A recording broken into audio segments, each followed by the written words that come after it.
Hello Guardians, it is Ebontis here, and I want to talk to you all about the war table, specifically your upgrades that you spend your insight on, and then also your Umbral Engrams, and mostly the Risen Umbral Energy, and where you can spend that. So let's start with the insight, discuss those, and then I'll talk a little bit about the Umbral Engrams to make sure you guys aren't what I consider might be wasting some of your Risen Umbral Energy. But let's start in here. Now, I know we're a few weeks into the season, so this is a little late, but personally, I didn't want to put out this video until I felt comfortable telling you exactly, what it was actually going to be and what was going to be the most advantageous.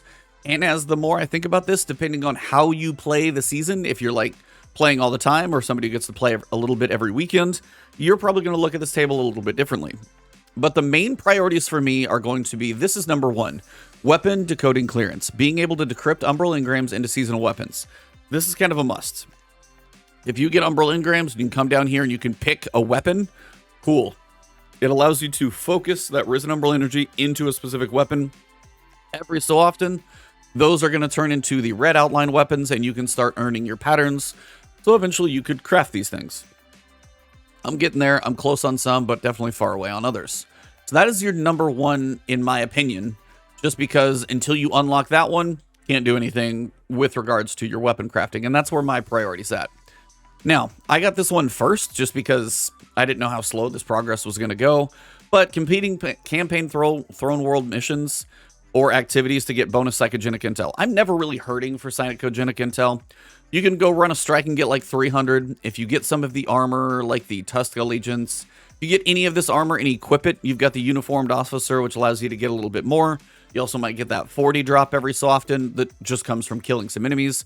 So the psychogenic intel, I'm really never worried about maxing out. And if I am, I'll just go play like one other thing. That I'm not concerned. So don't buy this one. This is why I got this one first. But if you haven't spent this stuff or not entirely sure where, you can honestly choose to skip this one if you prefer to, because these unlock on a weekly basis. Like this unlocks week 5, but these are a weekly basis, and then you'll be able to go back and pick. So my number one is weapon decoding. If you already got armor, it's fine. You can do whatever you want with that. After this is where it gets interesting, because if you play, we're in week 4 at this point when you're seeing this. If you play sparingly, like you don't get to play very often, get an hour or two every week, and that's totally fine. Everybody's schedules are different. This is actually going to serve some people very, very well. The first time you decrypt an Umbral Engram into a seasonal weapon each week, it will have deep sight resonance. So if you want a guarantee for, like, you could run, now granted, I'll tell you why this is important too, but you could run some Battlegrounds, and if you get done with those, and then you open, and you get enough of the Risen Umbral Energy to decode a weapon, it's guaranteed your first one to have that deep sight resonance. So this has some benefits depending on how frequently you play. Now we're in week 4. You've got one other one to spend. This is also the question of where you're going to play. I got this last week for a very good reason. Defeating Light Hoarder squads in PsyOps Battlegrounds now awards Risen Umbral Energy. It is a guarantee to get one more Risen Umbral Energy, up to 3 instead of 2, every time you run a PsyOps Battlegrounds. And it really allows you to, you can run 3 Battlegrounds and have enough to focus up a weapon. Otherwise, you have to run 5 Battlegrounds to focus one weapon, because those things are expensive. So this is well worth your time. Now, for somebody who plays a lot, my alternative to this one, because this is going to benefit you once a week, one time a week. If you play a lot, you're honestly probably going to get more benefit out of this one. Completing raids, dungeons, and non-seasonal playlist activities, basically not PsyOps Battlegrounds and whatever happens in the future, has a chance to grant Risen Umbral Energy. This is going to be useful all year long. And if you play a lot of raids, you do a lot of Sherpas, you do a lot of strikes, Crucible, Iron Banner, for example. This is one of those that you're going to get a chance to get some Risen Umbral Energy, and if you're working on your Iron Banner quests, you're playing Trials over the weekend, you're raiding with some buddies, you have a chance to get Risen Umbral Energy all the time now, which is going to serve you even better as well, as opposed to once a week. Yes, this is one guaranteed deep sight resonance, but if you get more Risen Umbral Energy, you can focus up more of your Umbral Engrams where you want to, which is going to be allowing you to unlock those crafting patterns better. Now, anything else in here? Having a seasonal weapon with an additional selectable perk. This honestly used to be the coolest thing in previous seasons, but now that we have weapon crafting, this is kind of old news. So this can be a low priority in my opinion. Decoding a seasonal weapon has a small chance to refund Risen Umbral Energy. This is one, honestly, I would potentially go for on week 5, personally. So my thoughts, I'm going to go for this one on week 4. If you don't get to play that much, this is probably going to be a little more beneficial, so you get a guarantee of one a week. If I farm enough stuff, I'm probably going to get more than the casual player, so that's why this is beneficial. In week 5, this is going to be huge because every so often you focus an Umbral Engram and you're going to get to save like 9 energy. It's going to be huge. So this is going to be my 5th one. These over here, the first Legend Battleground you complete each week will drop an additional weapon and armor. Cool. It may have a red outline, it may not, but it's just more drops, which can be beneficial. This will probably be like my week 6, theoretically. Not a priority, though. Destroying Lucent Beacons in Psyops Battlegrounds awards super energy. I don't have any problem finishing these, so I don't need to worry about super energy. So, number 1 first. Very, very important. Get more, have a chance to decode weapons. You already got the armor, don't worry about it. And it's also beneficial because you can get some actual good stuff from that. A very good benefit here for number 3, Risen Umbral Energy. Now you get 3 per battleground as long as you kill that Light Hoarder. So when you see the Light Hoarder, usually pretty easy to spot, focus it, kill it, use your super on it, whatever you got to do. If you're a casual player for week 4, this is going to serve you well because, you know, 4 or 5 especially if you have this one, 3 battlegrounds, and you'll probably get 1 Umbral Engram during those 3 battlegrounds. You get to pick 1 weapon and it's guaranteed deep sight resonance. Not a bad thing. If you're going to be playing a lot, Umbral Energy Requisition, just get a chance at Risen Umbral Energy in basically anything else that you do. Has some major benefits.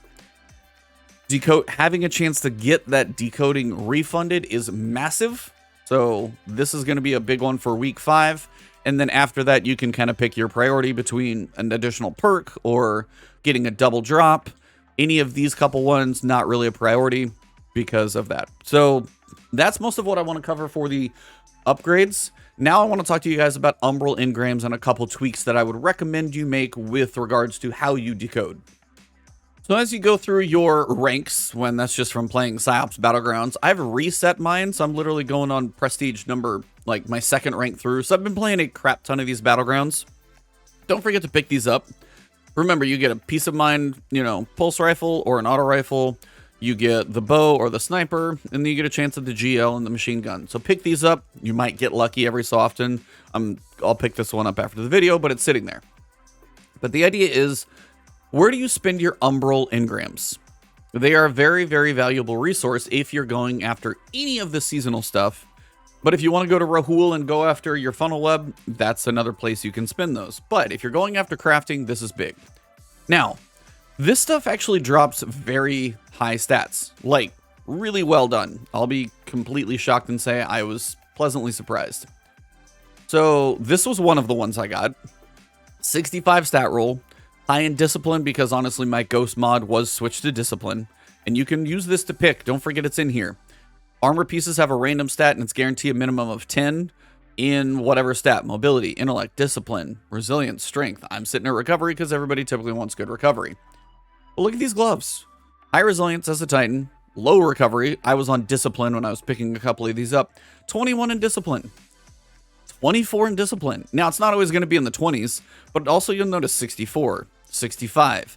These are not garbage like 57, 58, like that you'll never use. These are actually rolls that it seems like you are going to use. So if you are going to spend an Umbral Engram on armor, it's not a waste, actually, for a change. So every so often, if you're building an armor set, consider that. But if you're working on weapon crafting, save the armor focusing till later. We have all year to work on that. We're good on the raid. Not really as big of a priority, in my opinion. But if you want to go after armor, it actually is not going to suck, which is a good thing. Now you've got 2 options for weapons. And this is kind of the final debate. Where do you want to spend this? Now, if you accumulate a lot of Umbral Engrams, you spend some time going through playlist strikes, you play a lot of Iron Banner, you're raiding a lot with some buddies, and you end up with a stack of like 9 Umbral Engrams, whatever. Take that for example, because I had that once after we were raiding a bunch. If you wanted to spend 9 Umbral Engrams down here, you would have to have 90 Risen Umbral Energy. And unless you have that one perk where Risen Umbral Energy can drop anywhere in the game, that would be like 30 Psyops Battlegrounds. So that would be very hard to spend. But you'll notice right now I have 3 Umbral Engrams, and I actually have 18 Risen Umbral Energy. So I could pick 2 weapons guaranteed. And if I'm say working on the Sweet Sorrow, for example, or I'm really close to the Peace of Mind pattern, actually, I can put 2 of these Umbral Engrams in here. And this actually works.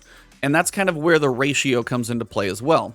If you have a low number of engrams and a high amount of energy, then, you know, you're not hurting too much by jumping in here. But if you have a high number of engrams and maybe a lower number of energy, this is not a bad place to spend them. And this is why I want to bring this up. Tools of the Risen has a chance to give you gear. And yes, sometimes it is going to be armor. But if you have 9 engrams, spending 90 Risen Umbral Energy, unless you're just about to hit the cap is 100. If for some reason you accumulate that, focus them up here and spend some of that. But I've actually got weapons, armor, and some red outline weapons just from this. And it cost me 1 Risen Umbral Energy. You also might get some armor that's garbage. You might get some other weapons. That's the thing. Here, you get a chance at both weapons and armor. But if you have a lot of Umbral Engrams, the cost is so much. You might focus 1 or 2 if you're sitting on a lot of Risen Umbral Energy. But if you've been playing a bunch of other stuff, you probably don't have a ton of Risen Umbral Energy. So say you played like Iron Banner all week and you've got like 9 Umbral Engrams. And you're like, where the hell do I spend all of these things? Well, if you have, you know, the perk that I mentioned from last week, where you get 3 Risen Umbral Energy per battleground, then you say you have like 9 Risen Umbral Energy. Well, then you can come in here, you can dump all 9 engrams. Now, you might get 3 weapons and 2 pieces of armor, or you could literally spend that 9 Risen Umbral Energy on 1 weapon. Maybe it has a good roll, maybe it doesn't. Maybe it has a red outline, maybe it doesn't. But you're going to get 1 weapon for 9 Risen Umbral Energy, and then you have 8 engrams, and you're like, well, what do I do with those? Or you can dump them all here. You might get some armor, you might get some weapons, but you might get like 4 pieces of armor and 5 weapons. Some of those might be good rolls, some of them not. But you might also, you have 5 different weapon rolls then, theoretically, you know, just random stats. But you might have 4 to 5 chances at a red outline weapon instead of 1. So don't forget about this being a good way to get those red outline weapons. It is random. And again, if you've unlocked, say, like 4 of the patterns and you're trying to get the final 2, focusing up your energy is probably going to be a smarter benefit, because then your stats of getting something you need, not good. The only pattern that I have finished so far is the bow. I literally need red outline weapons for basically everything else at this point. So this is still going to serve me well. The more and more patterns you finish, the more focusing is going to benefit you with spending that Umbral Energy, because you know where that you know exactly what's going to drop. Whether it's a red outline or not, who knows? But at least you know it's going to be a machine gun. At some point, that's the ones I need. So let me spend my effort there. That's why I wanted to bring that up. The upgrades for Insight, I hope that makes sense for you guys and you see the benefit. If you play casually, this is going to serve you well because you get that guarantee per week. I'm probably going to pick this one even over this one, which is still a weird debate in my head, because that means anything that I go do theoretically is going to give me a chance at Risen Umbral Energy everywhere, so I can play and have a chance at some. And the refund is only a small chance. If I spend 9 and I don't get it back, no benefit. This is just something later on that could have some benefit. So this will be my priority. And then potentially this one or this one I will have to debate next week. But again, that's kind of where I'm at with this one. As with regards to Psychogenic Intel or Super Energy or, you know, double drops, which isn't a bad thing, or the selectable perk, those are lower priority to me, and that's my reasoning why. As for the Umbral Engrams, I hope that makes sense. Don't forget about this one. If you have a lot of engrams and low energy, dump them all in here. I've been lucky from this one before. I dumped like 9 Umbral Engrams with 9 energy. I think I got like 4 or 5 weapons. 1 or 2 of those actually had a red outline, and that was a lot better than spending all of it on 1 weapon and then having to twiddle my thumbs for a bit. So if you guys found this video beneficial, please drop a like below. If you got comments, questions, or opinions, throw those in the comment section. Happy to read those. If there's any major things I missed, I will try and pin those or make a big giant pinned comment of new information. If you want to find me on Twitter, it's Ebontis. If you want to find me on Twitch, it is Ebontis over there. I will be starting my Elden Ring run on Friday, so come hang out after Zur. And if you're new to the channel, hit that subscribe button, hit the alert bell. That's a great way to support me and help the channel grow. And if you guys go the extra mile, those of you who are YouTube channel members or Patreons, you guys are extra amazing. Thank you all, though. Have a good one. I'll see you soon.